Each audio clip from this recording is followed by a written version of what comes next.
So, number one, we're channel friendly. I think you heard that from Tim and you heard that from Haisung. We have no intention of going direct to the end market. I think we're relatively unique in that strategy.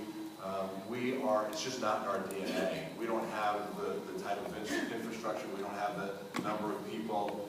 We rely heavily on you, and as opposed to maybe 50% of the business going through the VTA on average in the industry, we're closer to 100%. So you are our partner, and we respect that, and look forward to helping you grow your business. We are filling out geographically a number of locations around the country. This is a little bit of of the map of today and the map of the future.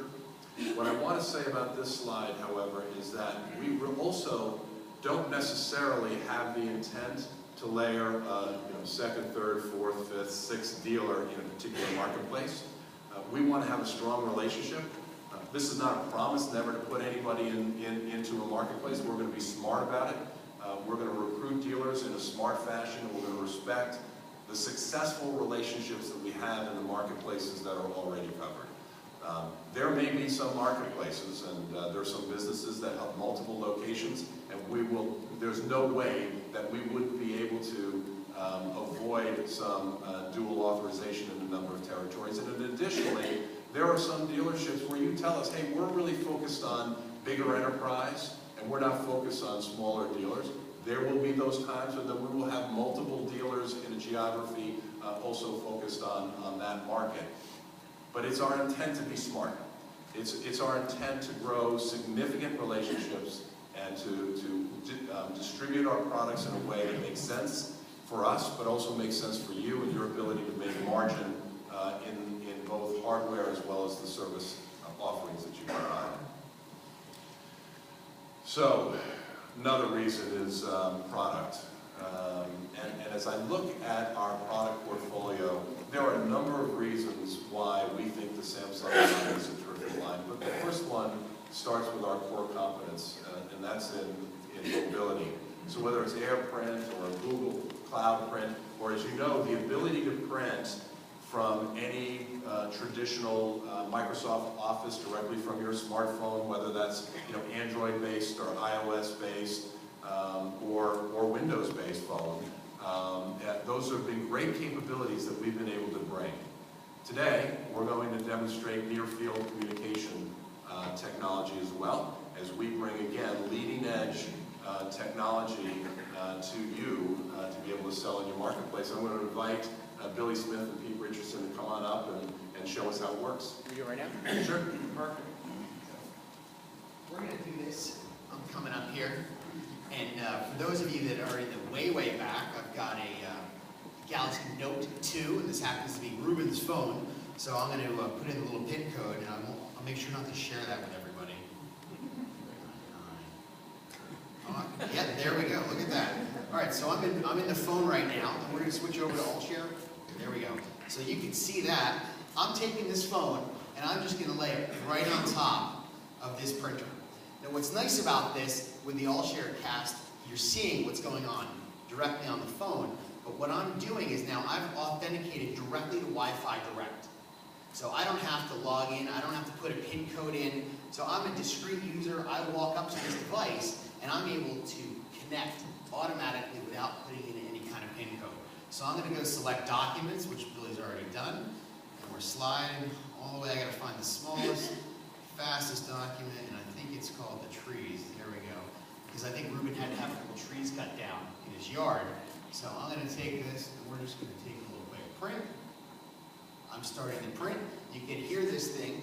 It's already starting. It's connecting directly from Wi-Fi Direct.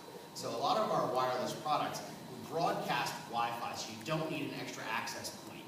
You can have this without adding any additional infrastructure, and you can add this into a retail environment, into a classroom, any of those types of different little environments. And it's really just as simple as tap and print. And you can see out comes the tree application, and we've just printed directly from the NFC device. Kind of cool, right?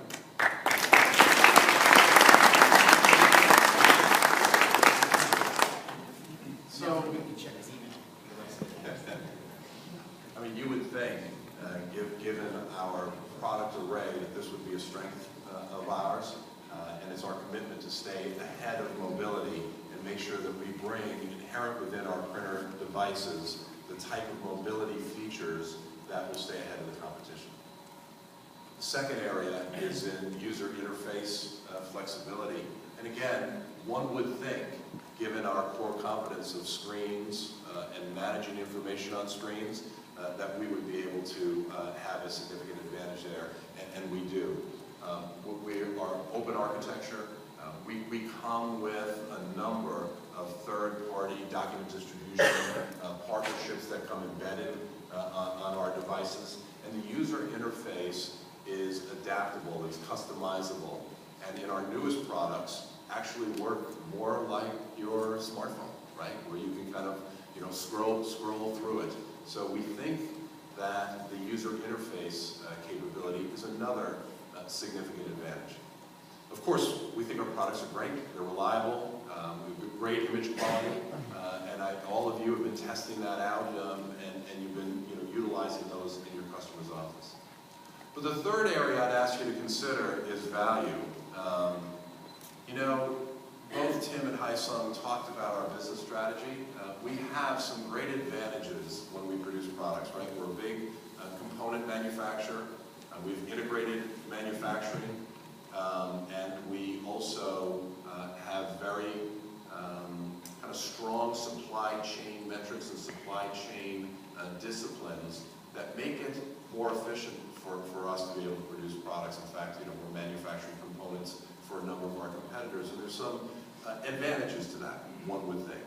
And in most of our businesses, we take those advantages, and what do? We could take a product and we could make the same level quality product and we could do it for less money. Or we could do it for the same amount of money and make more money. But in every one of our product lines that we sell, we've actually designed our products in a way to invest that money in superior design. We have design centers around the world, and we want to make our products better. And in fact, even with those advantages across most of the product lines we sell, our products are more expensive. Our products are at average price index, a lot of times 110, 115%, because of the investment that we've made in design. The print devices that we sell are strategic to our future. We want to win this business, and as a result, we're bringing these products to you at a price level that is far different than our normal pricing strategy. In fact, products are less expensive than 100% of average price index across the board. And we're doing that as an investment, and we're doing that obviously to grow this business. But as you look at deploying Samsung print devices within your portfolio, think about how that'll enable you to get into businesses that you haven't been able, into customers you haven't been able to penetrate. Even in mixing Samsung devices into the overall portfolio, how you'd be able to overall lower the total bid response or total cost. We're taking a premium brand, and we have the ability at times, and you obviously price the devices the way you want to price them, but we're taking a premium brand and a premium product, and we're giving you some cost advantages as well.